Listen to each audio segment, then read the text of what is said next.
Some wounds never heal, especially the ones we hide from ourselves. For 50 years, Walter Hensley carried a secret beneath his bandages that would change everything once it was finally revealed. At Millbrook Rural Clinic, nurse Maggie O'Connell thought she'd seen every kind of injury. When she unwrapped Walter's leg bandage, she found something moving inside a wound that should have healed decades ago. The 78-year-old veteran had been covering up more than just an old war injury.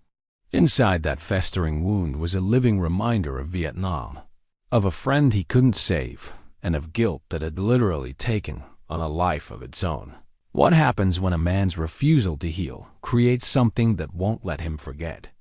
Before we jump back in, tell us where you're tuning in from, and if this story touches you, make sure you're subscribed because tomorrow I've saved something extra special for you. The morning sun cast long shadows across the worn linoleum floors of Millbrook Rural Clinic, painting golden rectangles that stretched from the waiting room windows to the reception desk where Maggie O'Connell had started her day for the past 23 years. At 56, she moved with the practiced efficiency of someone who understood that in a town of barely 800 souls, she wasn't just a nurse, she was confidant, counselor, and sometimes the only medical professional within 40 miles. Maggie's hands, weathered from decades of caring for others, wrapped around her coffee mug as she reviewed today's appointments. The ceramic bore a faded inscription, "World's Greatest Mom," a Mother's Day gift from her daughter Sarah. Now living 3 states away with grandchildren, Maggie saw twice a year if she was lucky. The irony wasn't lost on her. She'd spent so many years caring for other people's families that her own had, scattered like dandelion seeds on prairie wind. The clinic itself told stories in every scuff mark and faded photograph. Built in 1962, it had weathered economic downturns, the closure of the local mine, and the exodus of younger families seeking opportunities in larger cities. What remained was a core of stubborn, proud people who'd rather drive 20 minutes on gravel roads to see Maggie than venture to the sterile efficiency of the county hospital. Dr. Harold Brennan, the clinic's physician and Maggie's closest friend, shuffled in at precisely 7:30, his white hair disheveled from the morning wind. At 71, he should have retired years ago, but Millbrook needed him, and Harold needed to be needed. His medical bag, a battered leather companion from his residency days, contained instruments that had served 3 generations of the same families. "Morning, Maggie," he said, settling behind his desk with the careful movements of a man whose joints reminded him daily of his age. "How's our schedule looking?" "The usual suspects," Maggie replied, scanning her notes. Mrs. Peterson's arthritis, young Tommy Klein's follow-up on that broken wrist, and she paused, her finger lingering on one name. Walter Hensley's coming in for his bandage change. Harold looked up from his coffee. Walter Hensley was something of a mystery in Millbrook, a Vietnam veteran who'd moved to town 15 years ago and kept largely to himself. He lived in a small house on Elm Street, maintained a garden that was the envy of neighbors he rarely spoke to, and came to the clinic every 2 weeks for what he claimed were routine wound care visits. "Still won't let us get a proper look at that leg," Harold mused. "I've been practicing medicine for 45 years, and I've never met a patient so particular about his privacy." Walter's story, what little they knew of it, had emerged in fragments over the years. He'd served 3 tours in Vietnam, something that wasn't common knowledge, but had slipped out during a particularly difficult bandage change, when pain had loosened his usually guarded tongue. He'd mentioned Saigon once and the Mekong Delta another time, but always caught himself before sharing too much.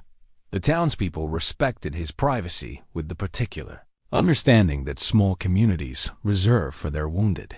Everyone knew someone who'd come back from that war changed, carrying invisible burdens that manifested in different ways. Some drank, some fought, some simply withdrew. Walter's withdrawal was profound but dignified. He paid his bills, kept his property neat, and troubled no one.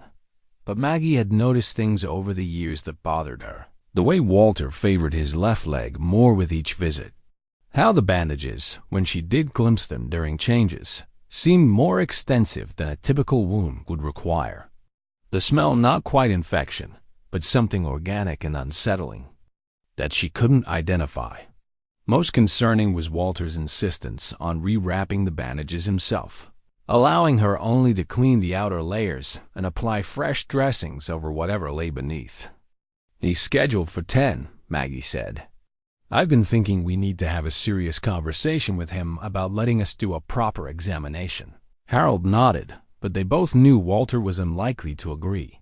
He'd been consistent for 15 years. He wanted basic wound care, nothing more. He paid in cash, asked no questions about insurance or procedures, and made it clear that deeper medical intervention wasn't welcome. The morning progressed with its familiar rhythm. Mrs. Peterson complained about the weather affecting her joints while secretly enjoying the attention her visits provided. Tommy Klein, 12 and accident-prone, sat still long enough for Harold to pronounce his wrist healing properly, though he'd probably break something else before summer ended. At 9:50, Maggie heard the distinctive sound of Walter's truck in the parking lot, an ancient Ford that ran more on determination than mechanical soundness. She watched through the window as he made his careful way to the door, favoring his left leg in a way that had become more pronounced over recent months. Walter Hensley was a man who carried himself with military bearing despite the obvious pain.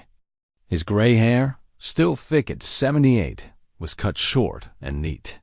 His clothes, work pants, flannel shirt, sturdy boots were clean and mended where necessary. But it was his eyes that told the real story. They were the color of storm clouds and held depths that suggested experiences he'd never willingly share. "Morning, Walter," Maggie greeted him as he entered. "How are you feeling today?" "Can't complain," he replied, though the tightness around his eyes suggested otherwise. "Ready when you are." They followed their established routine. Walter settled onto the examination table in room 2, while Maggie gathered supplies: saline solution, gauze, tape, and the special antiseptic Walter insisted she use.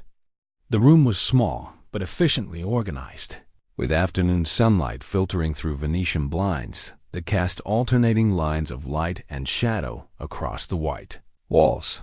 "Let's have a look," Maggie said gently, beginning to unwrap the outer layers of bandage.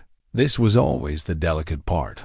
Walter allowed her to remove only the surface dressings, maintaining strict control over the deeper layers that actually touched his skin.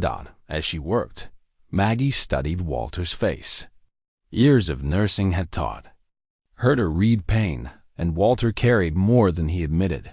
His jaw was clenched, and small lines of concentration appeared around his eyes as she removed each layer of gauze.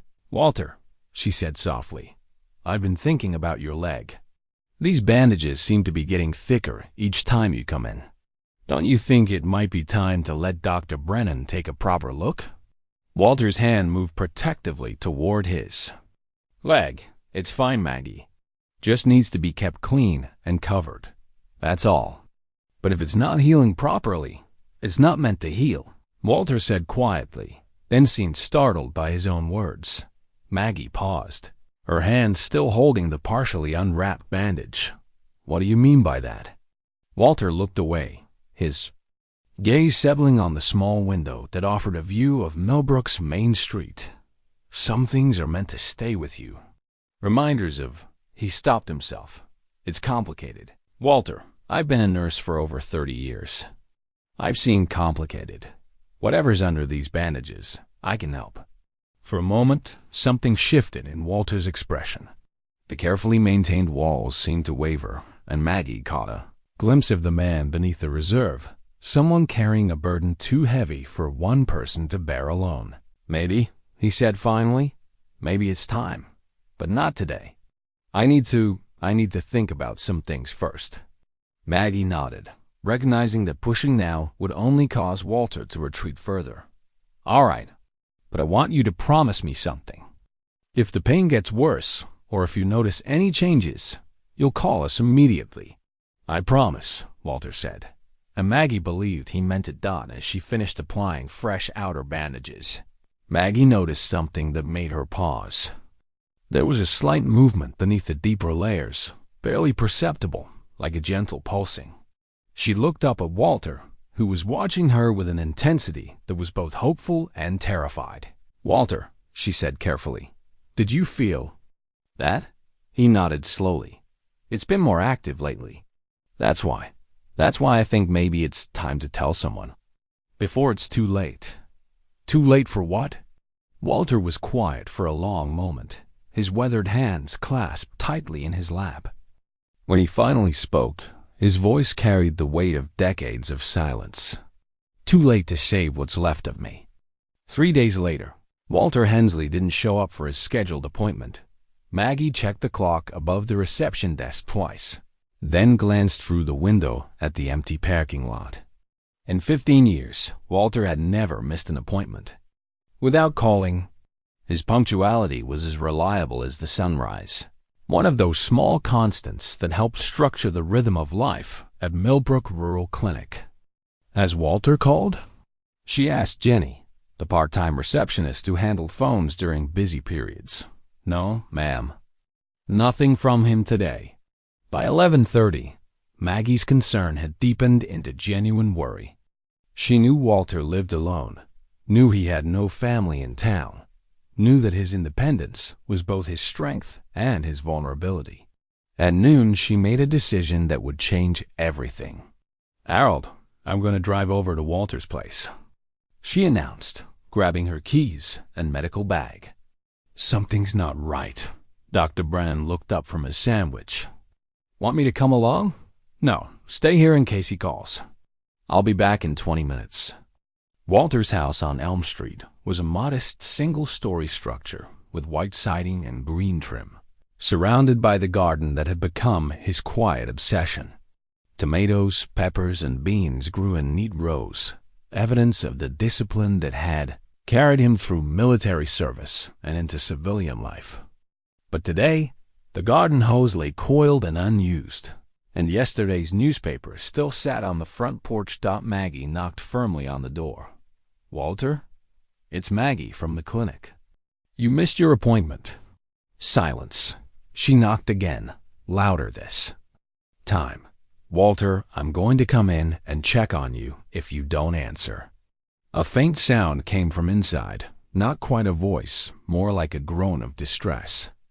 Maggie tried the door handle and found it unlocked, another deviation from Walter's usual. "Careful habits. Walter?" she called, stepping into the dimly lit living room. The house reflected its owner's military background, everything in its place. Furniture arranged with geometric precision, surfaces clear except for a few carefully chosen items. An American flag folded in a triangle sat on the mantelpiece beside a faded photograph of young soldiers in jungle fatigues. But the smell that greeted Maggie was wrong thick, organic, and unsettling in ways that made her nurse's instincts flare with alarm. She found Walter in his bedroom, lying on top of the covers, still dressed in yesterday's clothes. His face was pale, beaded with perspiration, and his breathing was shallow and rapid. But what made Maggie gasp was his left leg. The bandages were soaked through with something dark and viscous that definitely wasn't blood. The fabric seemed to move slightly, as if something underneath was stirring. The smell was overwhelming here, earthy and alive, like rich soil mixed with decay. "Walter," Maggie said, rushing to his side. "Walter, can you hear me?" His eyes opened, unfocused and glassy with fever. "Maggie? I think it's time. It's getting stronger." "What's getting stronger?" "Walter, I need to look at your leg." "No," he whispered, but his protest lacked conviction. "You don't understand. Once you see it, you'll—" What?" "Walter, I'm a nurse. I've seen everything." Walter's hand moved weakly toward the bandages. "Not like this. This is 48 years of guilt made manifest. This is what happens when you let something fester for half a century. Maggie knelt beside the bed, her medical training overriding her fear. Whatever was under those bandages, Walter, needed immediate care. I'm going to unwrap this now. Tell me if the pain gets too intense. As her fingers found the edge of the outer bandage, Walter grabbed her wrist with surprising strength. Promise me something, Maggie. Promise me that, after you see what's down there, you'll let me tell you the whole story. Promise me you'll understand why I could never let it heal. I promise, she said, and meant it. Walter's grip loosened and Maggie began to carefully peel away the layers of gauze. The deeper she went, the more the bandages seemed to pulse with subtle movement. The smell intensified, but underneath the decay was something else, something that reminded her of Vietnam War documentaries, of jungle growth and humid earth. The final layer came away with a wet, sucking sound. Maggie had prepared herself for infection, for necrosis, even for maggots, all things she'd encountered in her decades of nursing. But what lay beneath Walter's bandages defied every category of medical knowledge she possessed. The wound was roughly the size of her palm, but it wasn't a wound in any traditional sense. The edges were perfectly formed, almost intentionally maintained, and from within its depths came a gentle, rhythmic movement that seemed to pulse with Walter's heartbeat. The surface was covered with what looked like moss or fine vegetation, green and alive, dotted with tiny nodules that glistened with moisture. But it was what moved within that mass of living tissue that made Maggie's breath catch in her throat. Small filaments, thin as fishing line but clearly organic, writhed through the green matter like serpents swimming through seaweed. They moved with purpose, occasionally breaking the surface before diving back into the depths.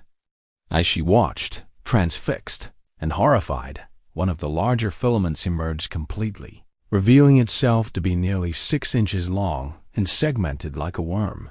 "Dear God," Maggie whispered. "Not God," Walter said weakly. "This is something else entirely. This is what grows in the space between guilt and forgiveness. This is what happens when you plant seeds in soil that was never meant to heal." Maggie's medical training warred with her instinct to recoil. The rational part of her mind cataloged observations. The tissue appeared healthy despite its impossible nature. The filaments moved in coordination, as if controlled by some collective intelligence. And Walter's vital signs, while weakened, weren't showing signs of systemic infection. "Walter, how long has it been like this?" "Started about 6 months after I got back from Nam. Just a small patch at first, where the shrapnel went in. I thought it was normal healing at first. You know how jungle wounds could be strange. But it kept growing, kept changing. And I realized that as long as it was there, Tommy was still with me." "Tommy?" Walter's eyes closed, and for a moment, Maggie thought he'd lost consciousness. Then he spoke, his voice barely above a whisper. "Tommy Reeves. 20 years old, from a farm outside Des Moines. Kid who drew pictures of his girlfriend in the margins of his letters home. Kid who took the hit that was meant for me." The filaments in the wound seemed to respond to Walter's words, their movement becoming more agitated. One of the larger specimens broke the surface and remained there, swaying gently as if listening. The shrapnel that hit my leg, it went through Tommy first. Went through his chest, his blood, Walter's voice cracked. And when it hit me, it brought part of him with it. I know how that sounds, but I felt it from the beginning. Felt him trying to grow back, trying to live again through my guilt." Maggie stared at the living wound, her scientific mind reeling. "Walter, this isn't medically possible. What you're describing isn't possible," Walter agreed. "But here it is. And every year it gets a little bigger, a little more active. Like it's waiting for something. Waiting for what?" Walter met her eyes, and in them she saw 50 years of carrying an impossible burden. Waiting for me to finally tell the truth about what happened over there. About why Tommy died instead of me. about the choice I made that sent him into that clearing first. The filaments pulsed once, strongly, and Maggie felt a chill that had nothing to do with the temperature in the room. She was looking at something that challenged everything she understood about medicine, about life and death, about the nature of guilt and healing. But she was also looking at a man who had carried this burden alone for nearly half a century, and her compassion overcame her. Fear. "Then tell me," she said, reaching for fresh bandages. "But first, let me clean this properly and get you stabilized. Whatever this is, whatever it means, you're not facing it alone anymore." Walter nodded, tears finally breaking free after decades of careful control. "Thank you, Maggie. I've been waiting so long for someone who could understand." As she began to clean around the impossible wound, the filaments seemed to calm, their frantic movement settling into the gentle rhythm she'd first observed. And for the first time in her nursing career, Maggie wondered if some healings required more than medicine. They required the courage to face truths that have been buried too long in the soil of the human heart. Over the following week, Maggie found herself thinking about Walter's impossible wound during every quiet moment. She'd convinced him to let her visit daily for monitoring, a compromise that allowed her to ensure his physical stability while he prepared to share the story he'd kept locked away for nearly 50 years. Each visit revealed new details that challenged her understanding of medicine and biology. The wound Walter had taken to calling it his garden showed no signs of infection, despite harboring what appeared to be an entire ecosystem. The filaments, which she'd learned to recognize as individuals with distinct characteristics, seemed to respond to Walter's emotional state. When he was calm, they moved in slow, almost hypnotic patterns. When he became agitated or distressed, their movement became erratic, sometimes aggressive. "Dr. Brennan wants to see you," Maggie said during her Thursday visit, settling into the chair Walter had placed beside his bed for her daily examinations. "I've told him about your condition, not the details, just that it's complex." Walter shifted uncomfortably against his pillows. The fever had broken on Tuesday, but he remained weak, as if the act of finally revealing his secret had drained reserves he'd been carefully hoarding for decades. "What did you tell him exactly?" "That you have an unusual wound that requires specialized care, that you're ready to discuss treatment options." Maggie paused, choosing her words carefully. "Harold's a good man, Walter. He's seen enough in 45 years of practice to know that medicine doesn't always follow textbook rules. But nothing like this. No," she admitted, "nothing like this." Walter's house had become a second office for Maggie. She'd rearranged her schedule to accommodate the daily visits, telling herself it was medically necessary, while knowing the truth was more complicated. There was something about Walter's story, the parts he'd shared so far, that had awakened a fierce protectiveness in her. Perhaps it was recognition of a fellow caregiver. Walter had spent decades tending to his impossible garden with the same dedication she brought to her patients. "Tell me about the early days," she said, beginning her examination routine. The bandages came off easier now that Walter had stopped fighting the process. "When did you first realize this wasn't a normal wound?" Walter stared at the ceiling, gathering his thoughts. The wound itself seemed to pulse gently, as if responding to the approaching story. "I was in a VA hospital in California, San Diego. They'd cleaned out most of the shrapnel, stitched me up, told me I was lucky and hadn't hit anything vital. Standard recovery, they said. 6 weeks and I'd be good as new." He paused, but it never stopped weeping. Not blood, this clear fluid that smelled like jungle rain. Maggie examined the wound's current state. Today, the filaments were particularly active, creating intricate patterns as they wove through the moss-like base tissue. She'd started bringing a small notebook to record her observations, though she wasn't sure who would ever believe her notes. "The doctors couldn't explain it," Walter continued. "Ran every test they could think of. Cultures came back negative. For everything, no bacteria, no parasites, no fungus. They kept extending my stay, bringing in specialists. I started to feel like a specimen. That must have been frightening. Terrifying. Here I was, 23 years old. Survivor's guilt eating me alive. And my body was doing something that defied medical explanation. I started to think I was going crazy. That maybe the guilt was making me imagine things. The largest filament, Maggie, had privately named him Elder for his apparent leadership. Role emerged fully from the wound and seemed to regard her with something approaching intelligence. She'd stopped being shocked by such moments, though they still sent chills through her. But you weren't imagining it. No. And after about 3 months, I realized what was happening. Tommy was trying to come back, or part of him was. The part that got mixed with my blood when that shrapnel went through him first. Walter's voice dropped to barely above a whisper. I know how insane that sounds. Does it matter if it sounds insane? You've been living with this for almost 50 years. It's real to you, and it's certainly physically real. Walter turned to look at her, and she saw gratitude mixed with something that might have been hope. The VA doctors wanted to do surgery. Cut it out, scrape the tissue, start over with healing. But I couldn't let them. I felt like if I let them destroy this, I'd be killing Tommy all over again. Maggie began applying fresh dressings, her movements, careful and practiced. The filaments seemed to recognize her now, several of them brushing gently against her fingers as she worked. The sensation was oddly comforting, like being acknowledged by a shy pet.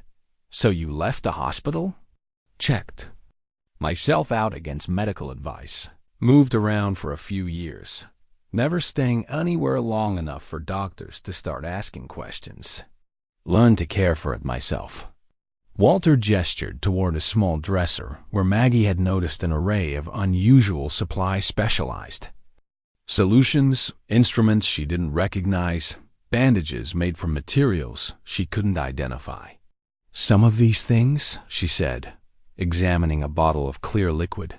Where did you get them? Places you probably don't want to know about. People who understand that conventional medicine doesn't have answers for everything.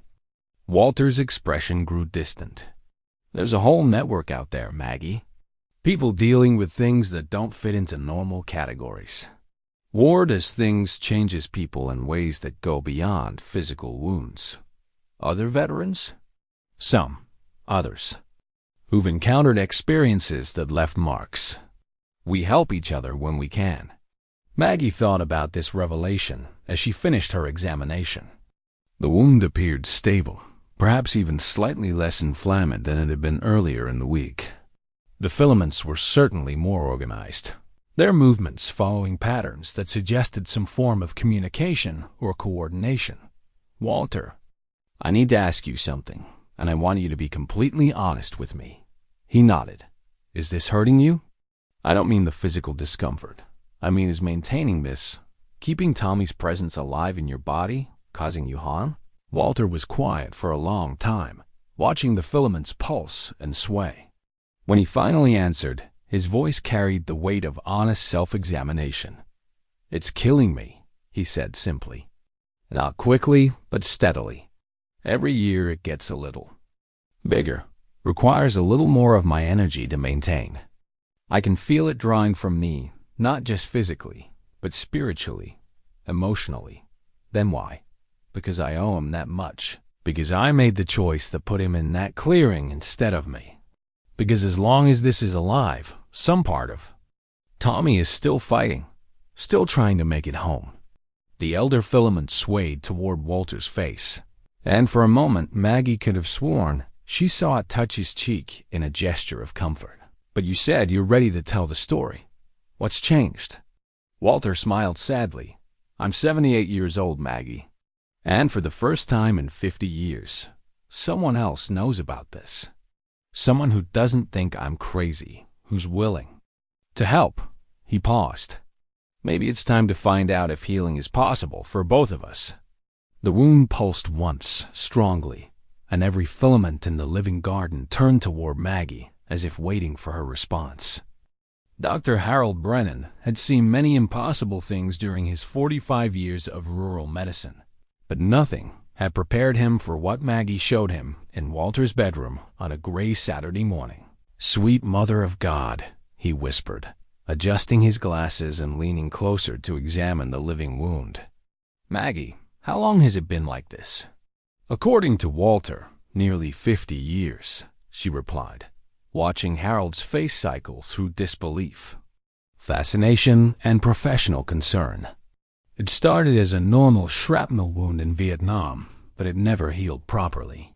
Harold pulled up the chair Maggie had been using for her daily visits and settled beside Walter's bed. At 71, he'd learned to take unusual medical presentations in stride, but this challenged every assumption he'd built about human biology.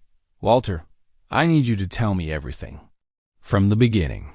Walter nodded, seeming relieved to finally have both medical professionals involved in his care.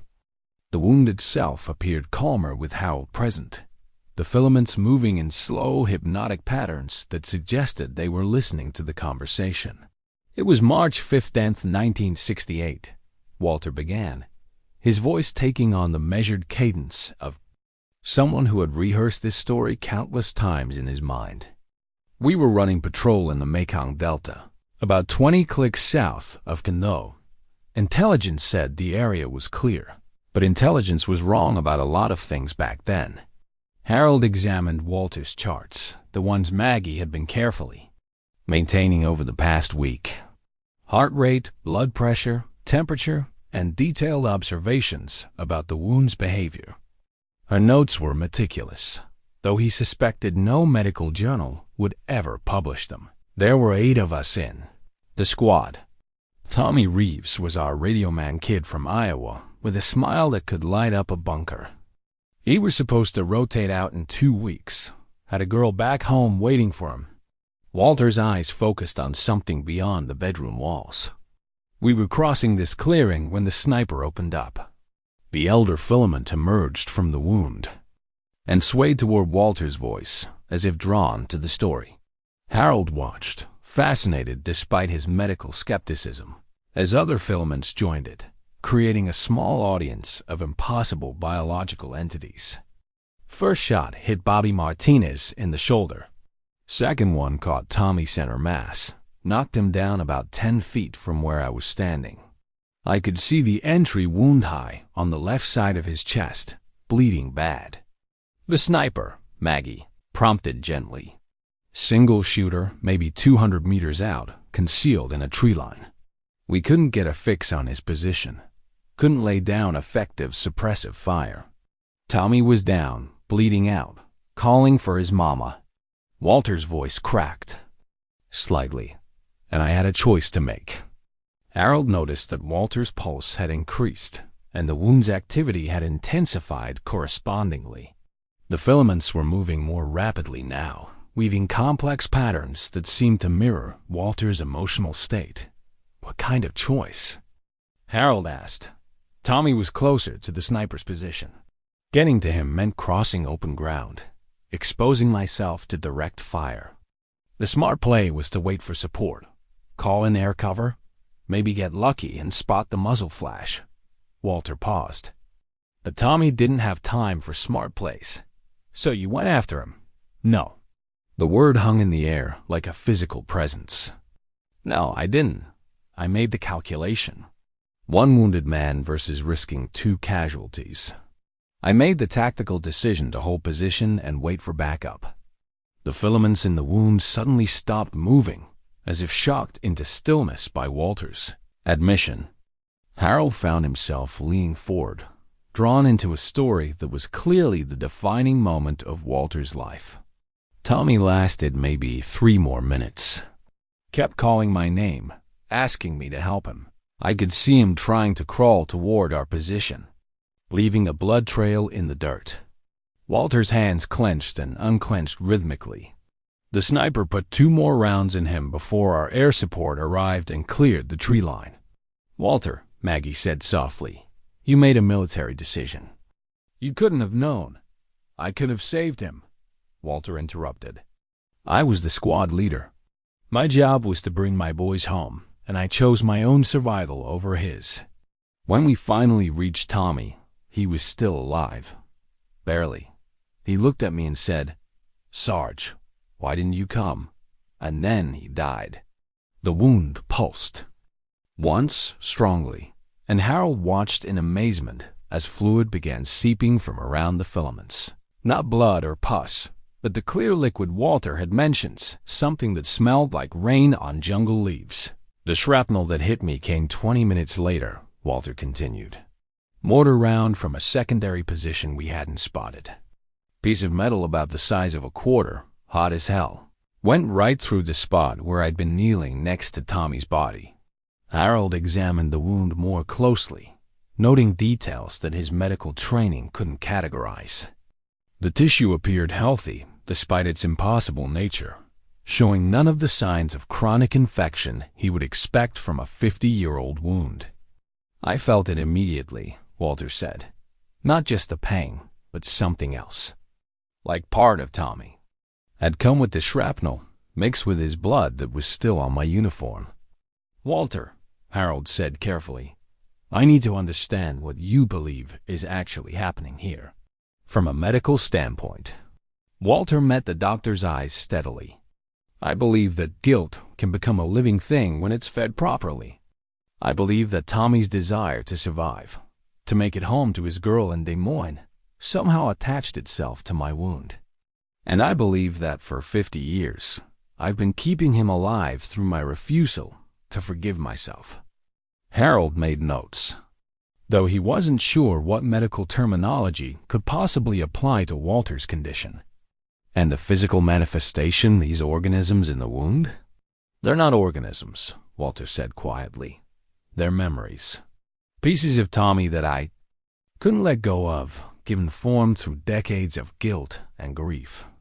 The elder filament swayed toward Harold, and he had the unsettling sensation that it was studying him, evaluating his worthiness to be included in this impossible situation.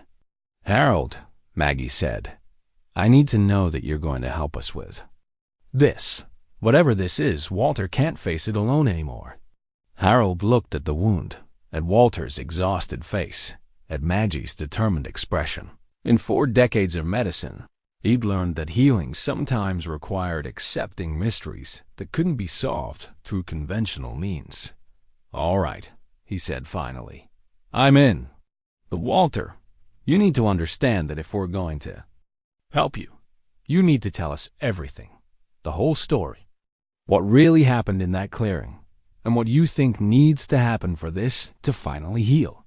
Walter nodded slowly, and the filaments in his impossible garden seemed to pulse with something that might have been anticipation or fear.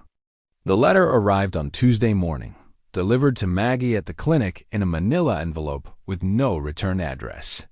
Inside, written in careful cursive on yellowed paper, was a single page that would change everything they thought they knew. About Walter's story. Dear Sergeant Hensley, my name is Dorothy Reeves, and I was married to Tommy Reeves for 3 months before he was killed in Vietnam in 1968. I've spent 50 years wondering what happened to my husband in that jungle. And last week, through a veterans organization, I learned that you were his squad leader and might have answers. I'm 86 years old now, living in a care facility in Cedar Rapids, Iowa. The doctors tell me I don't have much time left, and I need to know about Tommy's final days before I join him. If you're willing to speak with an old woman about her boy, please call me. I've enclosed Tommy's last letter home. I thought you might want to see what he wrote about you. With hope and respect, Dorothy Reeves. The second sheet was a photocopy of a handwritten letter dated March 10th, 1968, 5 days before Tommy died. Dear Dot, got your letter about the wedding plans. I can't wait to see you in that dress you described. 5 more days and I'll be on a plane headed home to make you Mrs. Reeves for real. I wanted to tell you about my sergeant, Walt Hensley.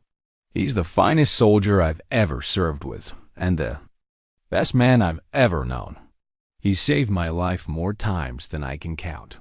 always putting his squad before himself. Yesterday, he gave me his lucky compass when mine got busted. Said he didn't need luck as long as his boys had it. If something happens to me over here, I want you to know that Sarge will have done everything humanly possible to bring me home. He's the kind of leader who'd walk through hell for any one of us. See you soon. Beautiful. All my love. Tommy. Maggie read the letter 3 times before walking to Walter's house, her hands trembling slightly as she knocked on his door. She found him in his garden, tending to his tomatoes with the careful attention he'd always shown to growing things. Walter, you need to see this. He read the letters in silence, his weathered hand steady despite the emotional weight of the words. When he finished, he sat heavily on his porch steps, the papers resting in his lap. She wants to talk to me, he said quietly. She deserves to know what happened. And Walter, look what Tommy wrote about you. He trusted you completely. He trusted me to keep him alive. Maggie sat beside him on the steps, choosing her words carefully. Harold and I have been discussing your condition. We think the healing process might require more than just medical treatment. It might require you to confront the full truth of what happened that day. I told you what happened. I let him die. But that's not the whole story, is it? Maggie pulled out her notebook, where she'd been recording not just medical observations, but fragments of Walter's accounts that didn't quite align. You said Tommy was 10 feet away when he was hit. You said the sniper was 200 meters out, but yesterday you mentioned that the clearing was only about 30 meters across. Walter looked at her sharply. What are you getting at? I'm saying that maybe your guilt has been rewriting the story for 50 years. Maybe what actually happened was more complicated than the version you've been carrying. They went inside to check Walter's wound, a ritual that had become as much psychological as medical. The filaments were agitated today, moving in rapid, erratic patterns that suggested distress. The elder emerged fully and seemed to regard Maggie with something approaching urgency. They're getting more active, Walter observed, ever since you started pushing me to remember details. Maybe because the truth wants to come out. Maggie began her examination, noting that the wound appeared slightly larger than had been the previous week. Walter, what if calling Dorothy isn't just about giving her closure? What if it's about giving you permission to remember what really happened? Harold arrived as they were finishing the bandage change, carrying a stack of military records and medical files he'd requested through VA channels. His expression was grim. I've been doing some research, he said, settling into his chair. Walter, your service record shows something interesting. You were recommended for a Bronze Star for actions on March 15th, 1968. The recommendation was filed by your commanding officer, but you declined the award. Walter's face went pale. Where did you get that information? It's all in your file. The citation reads, for heroic achievement in connection with combat operations. Sergeant Hensley displayed extraordinary courage under enemy fire, repeatedly, exposing himself to hostile action in order to retrieve wounded personnel and coordinate medical evacuation. That can't be right. Harold consulted another document. There's also a statement from Corporal Martinez. The soldier you mentioned was wounded in the shoulder. He describes watching you crawl across open ground under sniper fire to reach Private Reeves, then shield his body while calling for medical support. The filaments in Walter's wound had gone completely still, as if frozen by the revelation. Martinez was delirious, Walter said weakly. Shock from his wound. He didn't know what he was seeing. Walter, Maggie said gently, there are 3 different witness statements, all describing the same actions. All describing you risking your life to save Tommy. But he died. I couldn't save him. No, Harold said, reading from the medical report. Tommy Reeves died from catastrophic blood loss due to multiple gunshot wounds. The field medic's report indicates he was probably beyond saving before you reached him. You couldn't have prevented his death, but you ensured he didn't die alone. Walter stared at the documents as if they were written in a foreign language. This doesn't make sense. I remember making the choice to stay in cover. I remember watching him die while I did nothing. Trauma can rewrite memories, Maggie said, especially when guilt becomes the lens through which we view events. Walter, what if the story you've been carrying all these years isn't what actually happened? The wound suddenly pulsed, and the elder filament emerged completely, swaying back and forth as if agitated. Other filaments joined it, creating a writhing mass that seemed to be reaching towards something beyond the confines of Walter's leg. There, responding to the truth, Harold observed. Walter, I think your body has been trying to tell you something for 50 years. I think Tommy's presence in that wound isn't about guilt, it's about gratitude. He's been trying to thank you for not leaving him to die alone in that clearing. Walter looked down at his impossible garden, seeing it with new eyes for the first time in decades. But if that's true, then why? Why has it been slowly killing you? Maggie finished. Maybe because you've been feeding it the wrong emotion. Instead of nurturing Tommy's gratitude with acceptance and peace, you've been feeding it guilt and self-hatred. You've been poisoning the very thing that was meant to heal you. The filaments suddenly arranged themselves in a pattern Maggie had never seen before, orderly, peaceful, almost like flowers turning towards sunlight. Call Dorothy, Maggie said firmly. Call her today. It's time you both learned the truth about the man Tommy wrote about in his last letter home. The phone call to Dorothy Reeves lasted 3 hours and changed the trajectory of Walter's healing in ways none of them could have anticipated. Maggie sat beside Walter as he dialed the number from Dorothy's letter, his hands steadier than they'd been in weeks. The wound beneath his bandages had been remarkably calm since Harold's revelation about the military records, the filaments moving in slow, almost meditative patterns that suggested a fundamental shift in their nature. Mrs. Reeves? This is Walter Hensley. I served with your husband Tommy in Vietnam. The voice that came through the phone was thin but clear, carrying the strength of a woman who had waited 50 years for this conversation. Oh my goodness. Oh, Walter. I've thought about you so many times over the years. Ma'am, I need to tell you about the day Tommy died. I need to tell you things that I should have told you 50 years ago. Wait, Dorothy said. Before you say anything else, I need you to know something. After Tommy died, I received a letter from a boy named Martinez. He was in your squad. He told me what you did for my husband, how you risked everything to make sure Tommy didn't die alone. Walter's breath caught. Bobby Martinez wrote to you? He said you crawled through enemy fire to reach Tommy. Said you held his hand and told him about me, about the life waiting for him back home. Said you promised Tommy that you'd make sure I knew he died thinking about our wedding day. The elder filament emerged from the wound and swayed gently, as if moved by Dorothy's words. Maggie watched in fascination as other filaments joined it, creating what looked almost like a congregation of impossible mourners. I don't remember that, Walter said weakly. Trauma does funny things to memory, son. Bobby Martinez said you took a piece of shrapnel meant for someone else while you were protecting Tommy's body. Said you never left his side until the medics arrived. Walter closed his eyes, and Maggie could see him struggling to reconcile this version of events with the story he'd carried for 5 decades. But I failed him, Mrs. Reeves. I couldn't save him. Walter, honey, listen to me. Tommy was 20 years old, and he died in a war that took too many good boys.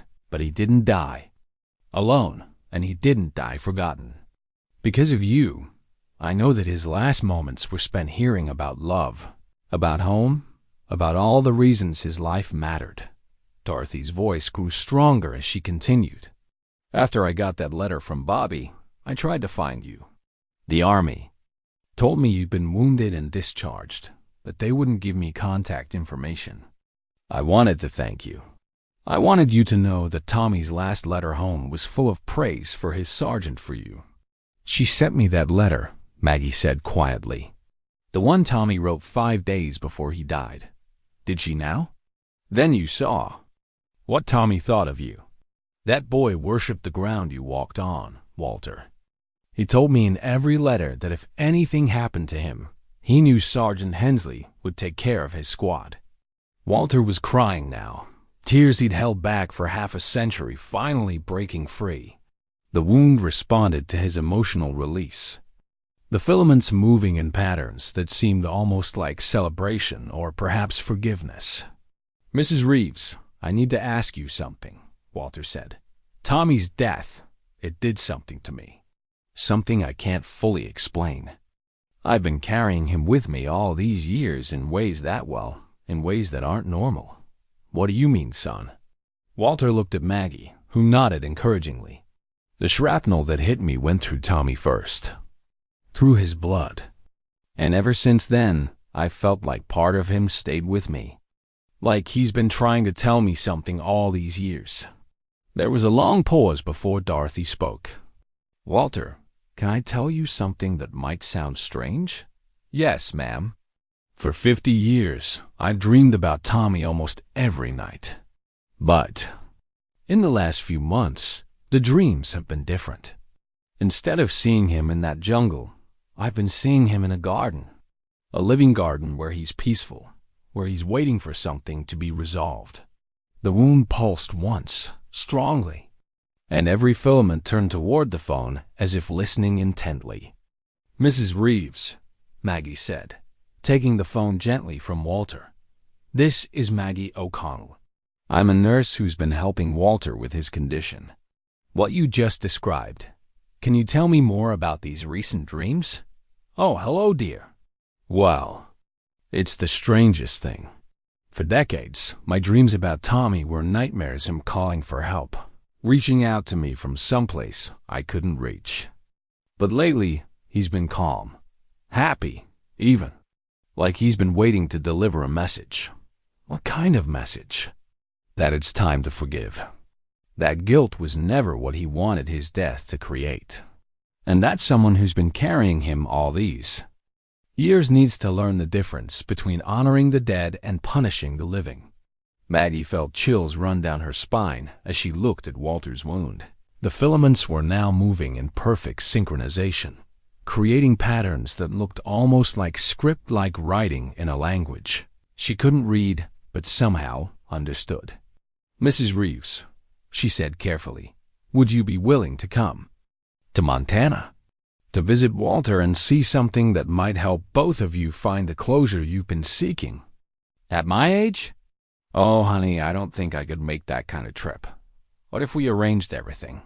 Transportation, medical support during travel, a place to stay? This might be the last chance for both of you to say goodbye to Tommy properly. Walter took the phone back. Mrs. Reeves, Dorothy, I'd be honored to meet Tommy's wife. I'd like to tell you stories about him that might help you remember the man he was, not just the boy who died. And I'd like to meet the man Tommy trusted with his life, Dorothy replied. The man who made sure his last moments were filled with love instead of fear. Walter, if you can arrange it, I'll come. It's time we both learned how to let Tommy rest in peace. After the call ended, Walter sat in contemplative silence for nearly an hour. The wound remained calm, the filaments moving in gentle, almost ritualistic patterns that suggested they too were preparing for some form of resolution. Maggie, he said finally, I think I'm beginning to understand what's been happening to me all these years. What do you mean? I think Tommy's been trying to teach me the difference between carrying someone's memory and carrying someone's guilt. I think he's been waiting 50 years for me to learn that lesson so he could finally go home.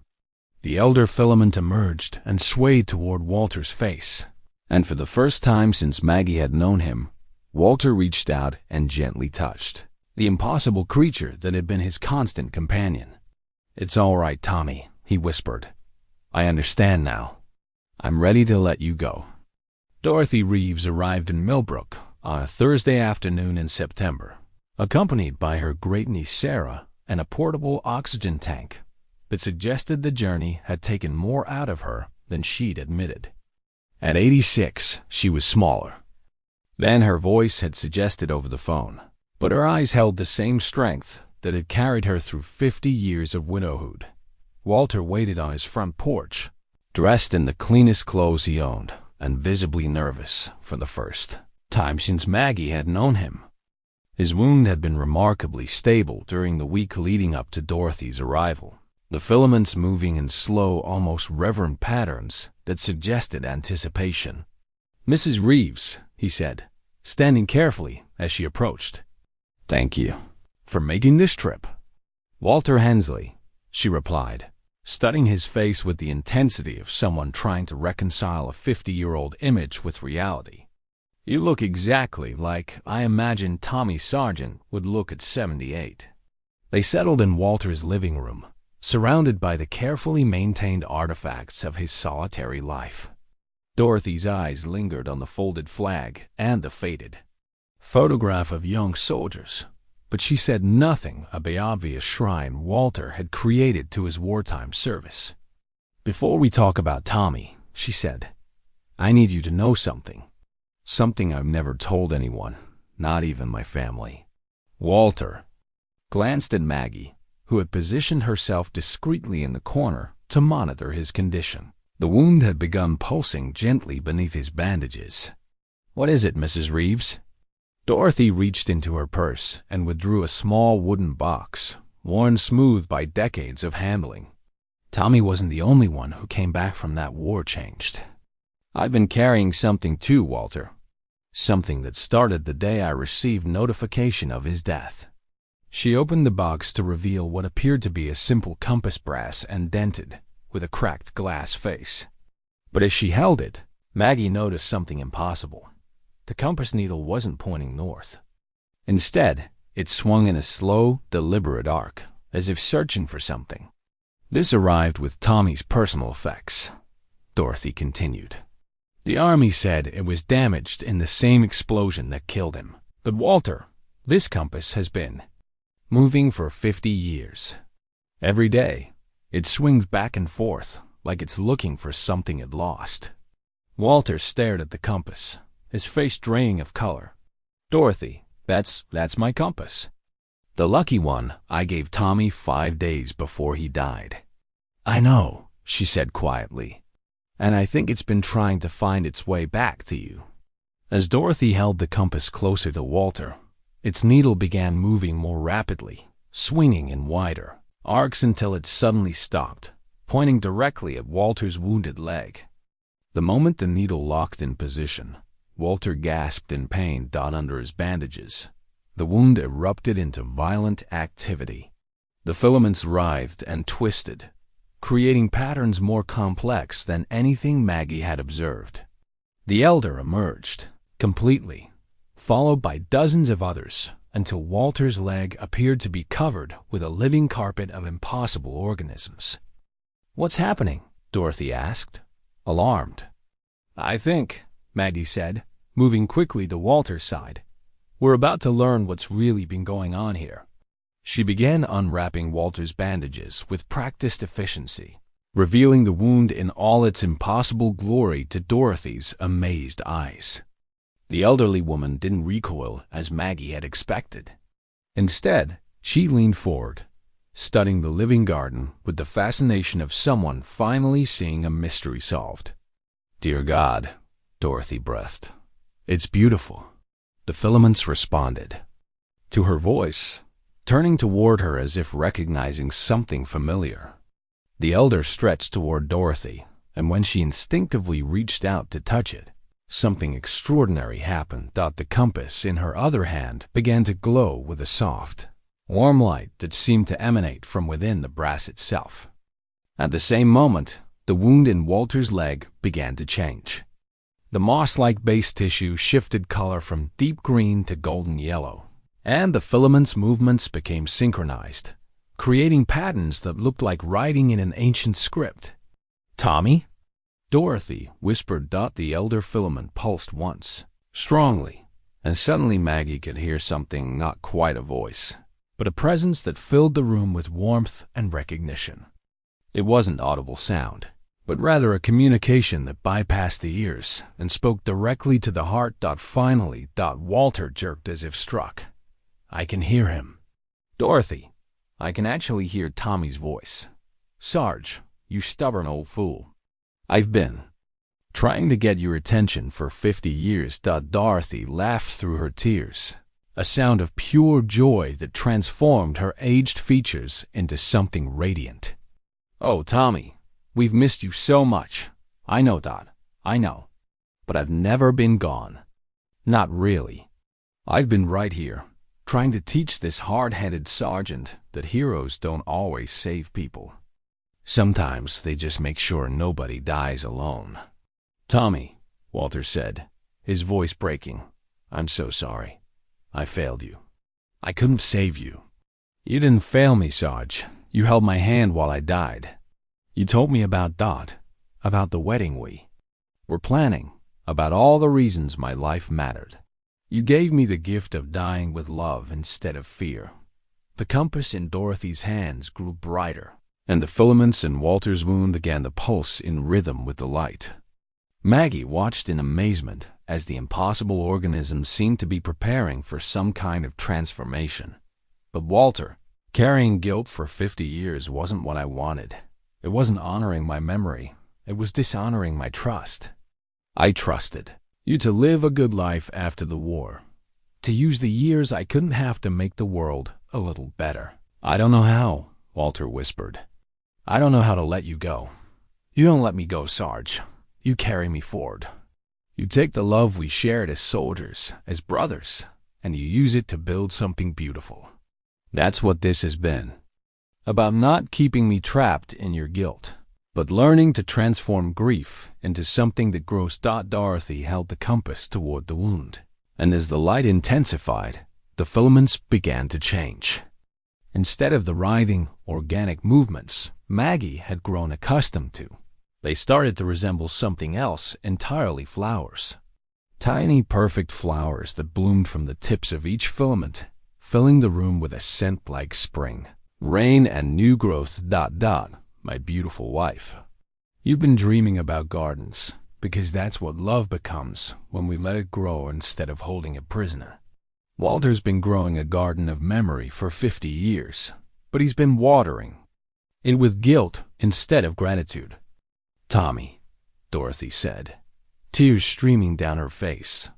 What do you need from us? How do we help you find peace? You plant seeds, both of you. You take what you've learned about love and loss and you plant it in soil that can actually grow something beautiful. Walter needs to stop being a keeper of guilt and start being a gardener of hope. The compass suddenly stopped glowing, and the flowers that had bloomed from the filaments began to release what looked like luminous pollen into the air.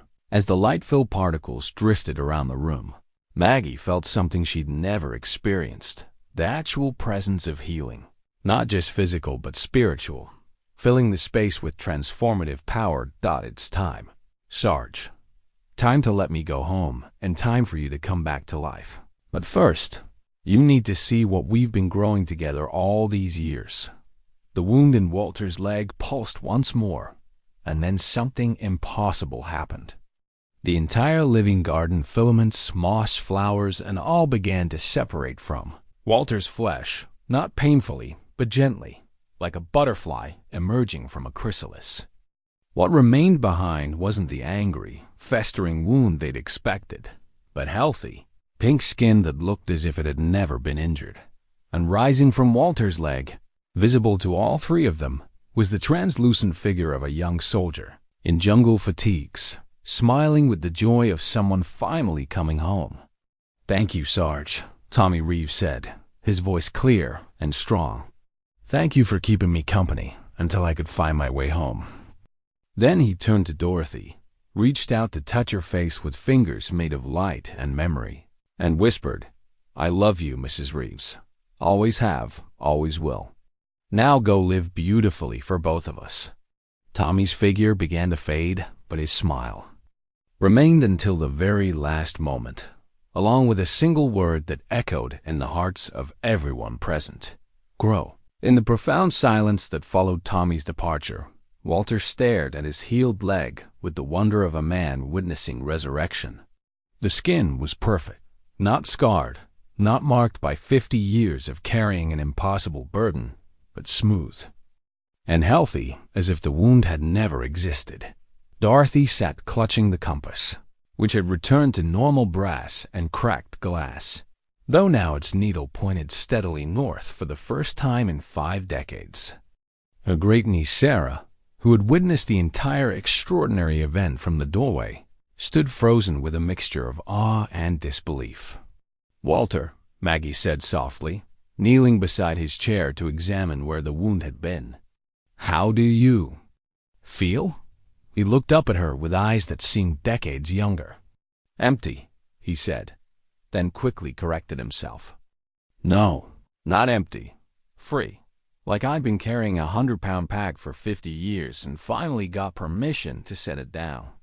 Harold arrived within minutes of Maggie's phone call, his medical bag in hand and skepticism written across his face, until he saw Walter's completely healed leg.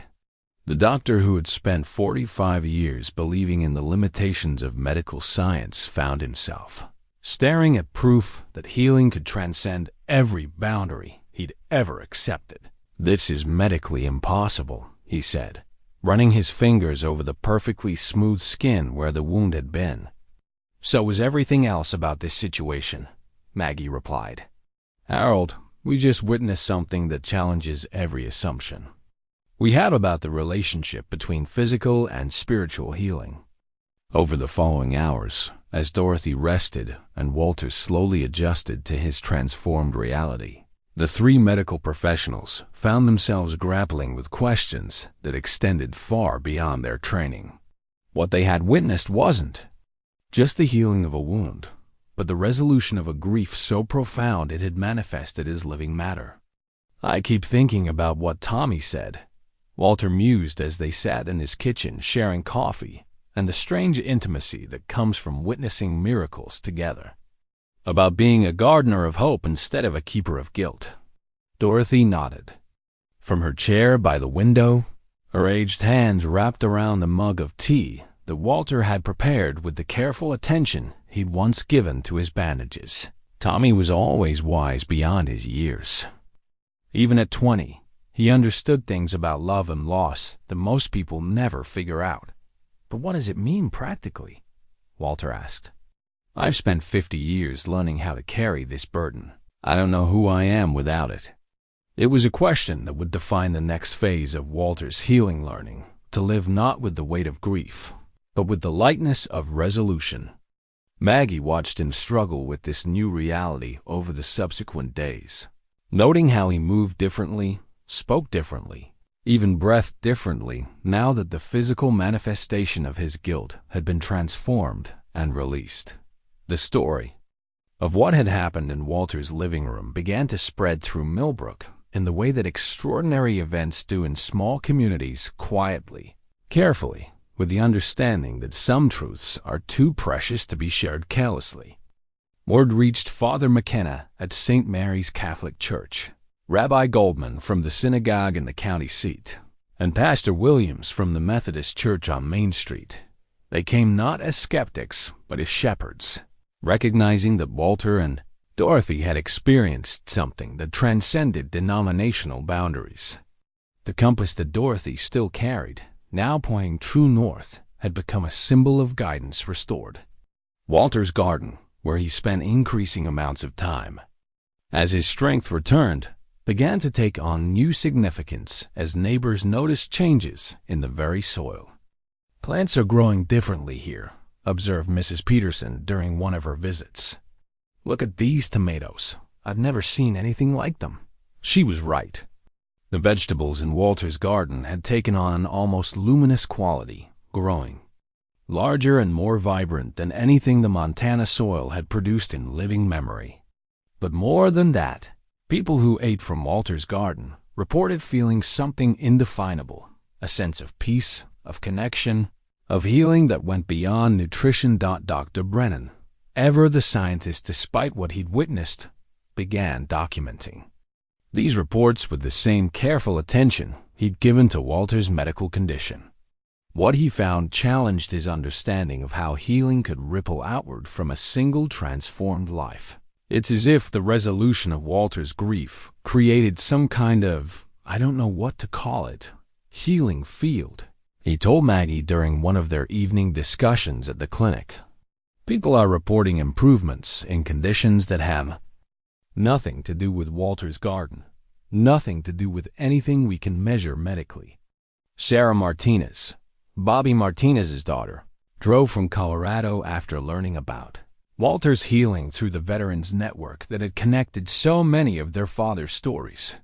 She brought with her a journal that her father had kept but never shared, pages of memories from Vietnam that included detailed accounts of Walter's heroism that day in March 1968. "My father carried guilt too," she told Walter as they sat in his transformed garden. "Guilt that he survived when Tommy didn't, that his wounds healed when yours didn't seem to. He wrote about you constantly, about the man who crawled through enemy fire to make sure a dying soldier didn't face death alone." Bobby Martinez's journal entries painted a picture of Walter that contradicted everything he believed about himself for 5 decades. According to Bobby, Walter had not only risked his life to reach Tommy, but had continued to shield other wounded soldiers during the blaze firefight, sustaining his own injury while ensuring that 3 other men made it to safety. "Why didn't anyone ever tell me this?" Walter asked, his voice thick with emotion. "Because trauma rewrites memory," Sarah replied gently. "And because sometimes the people who love us most protect us from truths they think we can't handle. My father wanted to contact you after the war, wanted to tell you what he remembered, but he was afraid it would make your survivor's guilt worse, not better." As Walter absorbed these revelations, Dorothy began making plans that surprised everyone, including herself. Instead of returning immediately to Iowa, she announced her intention to spend her remaining time in Millbrook, working with Walter on what she called Tommy's True Memorial. "We're going to create something that honors not just Tommy's death, but his belief in the power of love to heal," she explained to the gathered community at a meeting in the church hall, a place where people can come to transform their grief into something that grows. The plan that emerged was ambitious for a small town, but perfect in its simplicity. Walter would donate a portion of his land for a community garden where families dealing with loss could plant seeds, tend growing things, and find healing in the ancient connection between human hearts and living earth. Dorothy would use her savings to establish an endowment that would ensure the garden's maintenance for generations. But more than a physical space, they envisioned a program that would pair people carrying different kinds of grief veterans with family members of the fallen, elderly widows with young parents who had lost children, anyone whose sorrow had become a prison instead of a doorway to deeper compassion. "Tommy's last gift," Dorothy said, as she and Walter walked through the proposed garden site, "is showing us that healing multiplies when it's shared."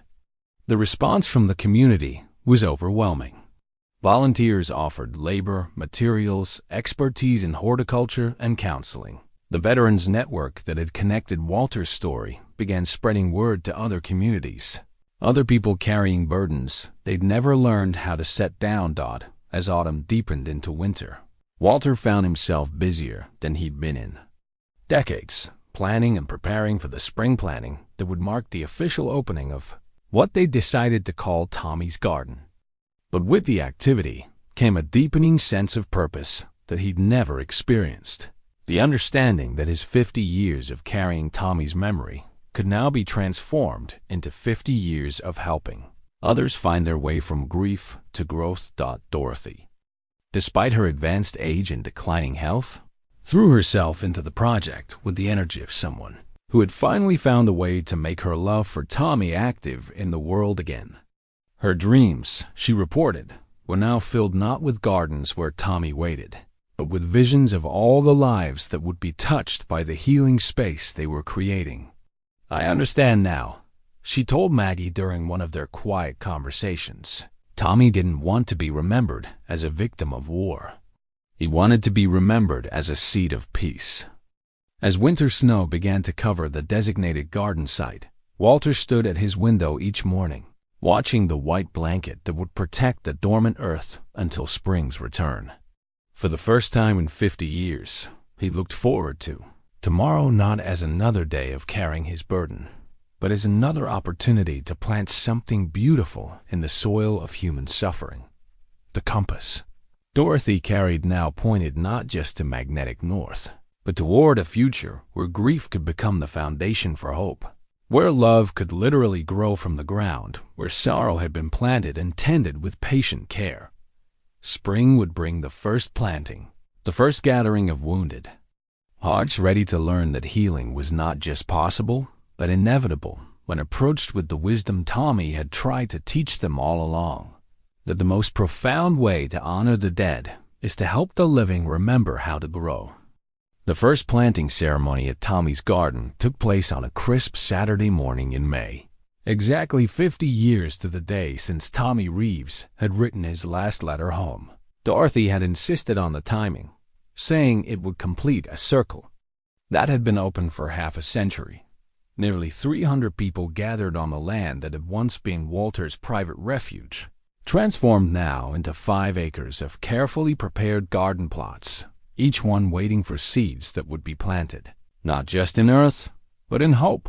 The crowd included veterans from 3 different wars, widows and widowers, parents who had lost children, children who had lost parents, and dozens of community members who had come simply to witness what healing looked like when it moved from individual hearts into collective action. Walter stood at a small podium that Harold had constructed from reclaimed wood, his hands steady for the first time in decades as he held the speech he'd written and rewritten over the winter months. Beside him, Dorothy sat in the wheelchair that had become necessary as her body grew frailer, though her eyes remained bright with the satisfaction of seeing Tommy's true memorial take shape. "Friends," Walter began, his voice carrying clearly across the assembled crowd, "we gather here today not to mourn what we've lost, but to plant seeds for what we can still grow." He paused, looking out over faces that reflected every stage of grief, some fresh and raw, others weathered by years of carrying sorrow alone. In the front row sat Sarah Martinez, Bobby's daughter, holding her father's journal. Behind her were 3 other Vietnam veterans who had made the journey too. Millbrook, after learning about Tommy's garden through the networks that connected military families across generations. "For 50 years, Walter continued, I believed that the best way to honor my friend Tommy Reeves was to carry guilt about his death like a sacred burden. I thought that forgetting or healing would somehow dishonor his memory." The morning sun illuminated the prepared plots, each marked with a small wooden sign bearing not names or dates, but simple words: hope, healing, remembrance, love, peace, growth. These weren't assigned randomly. Each person or family who had requested a plot had chosen the word that represented what they hoped to cultivate through the act of planting. But Tommy taught me something I was too stubborn to understand for 5 decades, Walter said, his voice growing stronger. The dead don't want to be imprisoned in our guilt. They want to be freed through our love. They want their memory to be a seed that grows into something beautiful, not a weight that prevents us from living. Dorothy raised her hand, and Walter helped her to her feet, supporting her as she stepped to the podium.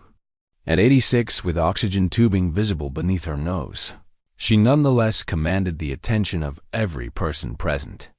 "My husband died when he was 20 years old," she said, her voice thin but clear. "For 50 years, I thought the best way to love him was to preserve my grief like a museum piece, never changing, never growing, just staying exactly as it was the day I learned he wouldn't be coming home." She gestured toward the garden plots, where volunteers had arranged seeds, seedlings, and tools for the ceremony to come. "But grief that never changes isn't love," It's fear. Fear that if we let ourselves heal, we'll somehow lose the person we're grieving. Tommy taught us that the opposite is true. When we transform our grief into something that helps others heal, our loved ones become more present in the world, not less. The ceremony they had planned was simple but profound. Each person or family would plant something in their designated plot: vegetables, flowers, herbs, or trees, while sharing a brief story about the loss that had brought them to this moment. The goal wasn't to get over their grief, but to discover how it could be composted into soil rich enough to nurture new life. Harold stepped forward with the first family, the Jacobsons, who had lost their teenage son in a car accident 2 years earlier. They carried tomato seedlings and a small memorial stone, but more importantly, they carried the tentative hope that their son's memory could become something that fed others rather than something that only fed their sorrow. Michael loved tomatoes, Mrs. Jacobson said as she knelt beside the plot marked Remembrance. He used to eat them like apples, right off the vine. We want to grow tomatoes that will feed the community soup kitchen, so Michael can keep nourishing people. One by one, families and individuals stepped forward to plant their seeds and share their stories. A Vietnam veteran planted poppies for brothers who didn't make it home. A young mother planted sunflowers in memory of a daughter born sleeping. An elderly widower planted herbs for a wife who had loved cooking for others. With each planting, Walter felt something shift in the air around them, not the heavy, stagnant weight of accumulated grief, but the light, energetic movement of sorrow being transformed into something that could grow. This was what Tommy had been trying to teach him through 50 years of impossible presence. That love doesn't end with death. It just changes form, becoming something that can nurture new life instead of preserving old pain. The compass Dorothy carried in her pocket pointed steadily north, no longer searching but guiding, showing them all the direction toward healing that grew from honest remembrance rather than imprisoned guilt. As the morning progressed and the last of the ceremonial plantings were completed, something extraordinary began to happen. The newly planted seeds and seedlings, which should have required weeks to show any sign of growth, began to respond too. The soil of Tommy's garden in ways that defied botanical logic. Maggie noticed it first, a subtle shimmer in the air above the planted plots, like heat waves rising from summer pavement, but cooler and somehow more substantial. She pointed it out to Harold, who adjusted his glasses and stared in scientific bewilderment as tiny green shoots began pushing through the soil that had been planted only hours before. "That's not possible," he murmured, kneeling beside the Jacobsons. Tomato seedlings, which were already showing new growth that should have taken days to develop. "Neither was Walter's wound," Maggie replied, watching as similar accelerated growth appeared throughout the garden. "I think we're witnessing the physical manifestation of collective healing." The crowd had begun to notice as well, gathering around the plots with expressions of wonder and reverence. Children who had been restless during the ceremony now knelt beside the plantings with the natural acceptance that allowed them to believe in miracles their parents questioned. Dorothy observed it all from her wheelchair with the satisfaction of someone whose deepest intuitions had been confirmed. "Tommy always said that love was the most powerful force in the universe," she said to Walter, who stood beside her with tears streaming down his weathered cheeks. "He just needed 50 years to prove it." But the true climax came when Walter walked to the center of the garden, where they had left one plot unplanted reserved. Dorothy had insisted for a final ceremony that would complete Tommy's journey home. "There's one more planting we need to do," Walter announced, his voice carrying across the hushed crowd. From his pocket, he withdrew something that made several veterans in the audience gasp with recognition: a small cloth pouch containing soil from Vietnam. Earth he had carried with him for 50 years from the clearing where Tommy had died.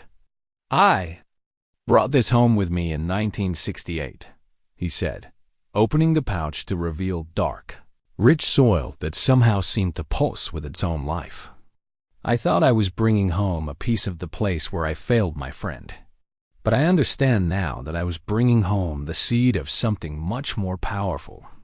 Dorothy reached into her purse and withdrew Tommy's compass, holding it out to Walter with hands that trembled with age and emotion. "Planted with this," she said. "Let Tommy's guidance become part of the soil where other people will learn to grow from their grief." Walter knelt in the center plot, digging a small hole with his bare hands. The soil felt warm, almost alive, as he mixed the Vietnam earth with Montana dirt, creating a foundation that bridged continents and decades. When he placed Tommy's compass in the hole, covering it with the mixed soil, the entire garden seemed to pulse with energy. What grew from that spot wasn't a plant in any conventional sense, but something that looked like a small tree made of light, translucent, ethereal, but unmistakably alive. Its branches reached toward the sky with leaves that seemed to be made of crystallized sunlight, and its roots, visible through the transparent soil, stretched out to touch every other planting in the garden. "My God," whispered Father McKenna, who had come to bless the ceremony. "It's beautiful." The tree of light pulsed once, gently, and suddenly everyone present could feel what Maggie had sensed earlier, the presence of profound healing moving through the garden like a gentle wind. But this time, it wasn't limited to Tommy's presence. Other spirits seemed to move through the light, the beloved dead of every person who had planted seeds that day, all of them together in a communion of love that transcended the boundaries. Between life and death, children began laughing and running between the plots, somehow understanding that this was a place of joy rather than sorrow. Veterans who hadn't spoken about their experiences in decades found themselves embracing and sharing stories that had been locked away for years. Families who had been fractured by grief discovered themselves able to speak their loved ones' names with smiles instead of tears. Walter stood in the center of it all, no longer the isolated keeper of impossible guilt, but the gardener of a healing space that would continue to grow and spread long after he was gone. The wound that had defined him for 50 years had been transformed into something that could heal others, not through suffering, but through the alchemy of grief transformed into love. As the ceremony concluded and people began to gather their belongings, none of them were quite the same as when they had arrived. They carried with them not just the memory of what they had witnessed, but seeds of their own, the understanding that healing was always possible, that love was indeed the most powerful force in the universe, and that the dead lived on most fully when their memory became a source of life rather than a monument to loss. Tommy Reeves had finally completed his journey home, not to a place, but to a purpose, proving that even in death, love could plant seeds that would grow for generations. 2 years after the first planting ceremony, Walter Hensley stood in Tommy's garden on a quiet autumn morning, watching the sunrise paint golden light across the most remarkable healing space anyone in Millbrook had ever imagined. What had begun as 5 acres of hope had grown into something that defied every expectation, not just in size, but in the depth of transformation it had brought to everyone who encountered it. The garden now covered 12 acres, expanded through donations from neighboring properties whose owners had witnessed the healing power of the space firsthand. The tree of light that had grown from Tommy's compass remained at the center, no longer translucent but solid now, its crystalline bark bearing plaques with the names of all those whose memories had been planted in the sacred soil. Dorothy had passed peacefully the previous spring, sitting in her wheelchair beneath Tommy's tree while watching children play among the vegetables that fed 3 counties worth of soup kitchens and food banks. Her final words, according to Maggie, who had been with her, were simply, "Thank you, Tommy. I'll tell him you're still growing beautiful things." Walter, now 80, moved more slowly through the garden paths, but with a lightness that belied his years. The man who had once carried 50 years of guilt like a millstone around His neck now bore the easy weight of purpose fulfilled. His days were spent teaching others what Tommy had taught him, that the dead lived most fully when their memory became a force for healing rather than a monument to suffering. Maggie, who had taken early retirement to help run the garden's expanding programs, found Walter that morning beside the newest addition, a greenhouse where people could plant seeds year-round, regardless of Montana's harsh winters. Inside, veterans worked alongside grieving parents, widowed spouses, and anyone else who had learned that healing grew best in the company of others who understood loss. "The university people are coming again next week," she told him, settling. On the bench they had placed beneath Tommy's tree. "They want to study how the soil here produces such extraordinary growth." Walter chuckled, a sound that had become common since his healing, but still surprised those who remembered his decades of solitude. "Let them study all they want. They'll find minerals and microorganisms and pH levels, but they'll never measure the real ingredient, which is love that's been composted into wisdom. Grief that's been allowed to transform into something that feeds life instead of preserving death." The garden's success had drawn attention from far beyond Millbrook. Universities sent researchers to study the soil composition that produced vegetables of extraordinary size and nutritional value. Psychologists came to document the therapeutic outcomes that exceeded anything achieved through traditional grief counseling. Religious leaders from dozens of faiths arrived to understand how a simple garden had become a place where the sacred consistently manifested in ordinary soil. But for Walter, the real measure of Tommy's garden wasn't found in academic studies or media attention. It was found in moments like this morning, when he could watch Bobby Martinez's grandson teaching his own son how to plant seeds in the plot marked forgiveness. It was in the letters that arrived weekly from other communities, wanting to create their own healing gardens. It was in the knowledge that Tommy's 20 years of life had ultimately touched thousands of other lives, creating ripples of healing that would continue long after everyone who remembered the war had passed away. Harold, now retired but still serving as the garden's volunteer medical coordinator, joined them beneath the tree with his morning coffee and the satisfied expression of a man who had learned to practice medicine that healed more than just physical ailments. "Mrs. Chun's arthritis is completely gone," he reported, referring to an elderly woman who had started visiting the garden after losing her husband of 60 years. No medical explanation for it, of course. Her joint inflammation has simply disappeared since she started working in the memorial herb section. "Of course it has," Walter replied. "Healing grows here because this is soil that was watered with tears and tended with love." Tommy understood what it took me 50 years to learn that. The most powerful medicine isn't found in pills or procedures, but in the human capacity to transform suffering into service. As the morning progressed, the garden filled with its regular visitors, the daily community of people who had discovered that healing was not a destination but a practice, something that grew stronger when shared with others walking the same path from grief toward hope.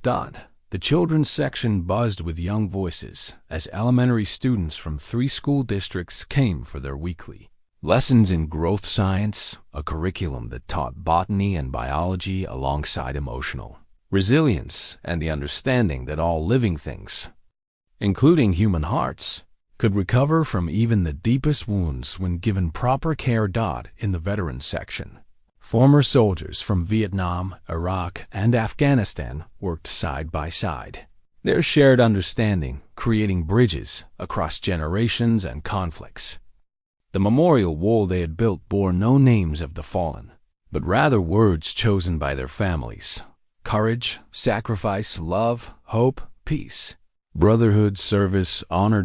As Walter made his daily walk through all sections of the garden, he carried with him not the weight of guilt he had borne for 5 decades, but the lightness of a man who had finally learned the difference between honoring the dead and imprisoning himself in their memory. Tommy's presence was everywhere in the garden, not as a ghost trapped by unresolved grief, but as a spirit freed to inspire the kind of growth that only comes when love is allowed to transform pain into purpose.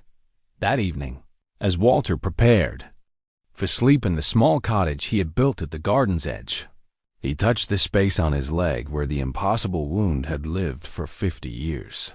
The skin remained perfectly smooth, unmarked by any sign of the decades of suffering it had once contained.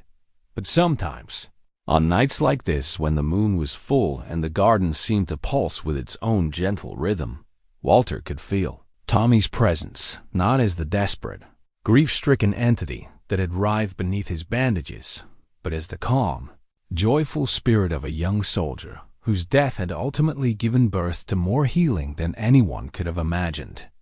"Thank you, Tommy," Walter whispered into the darkness. "Thank you for teaching me that some wounds are meant to become gardens."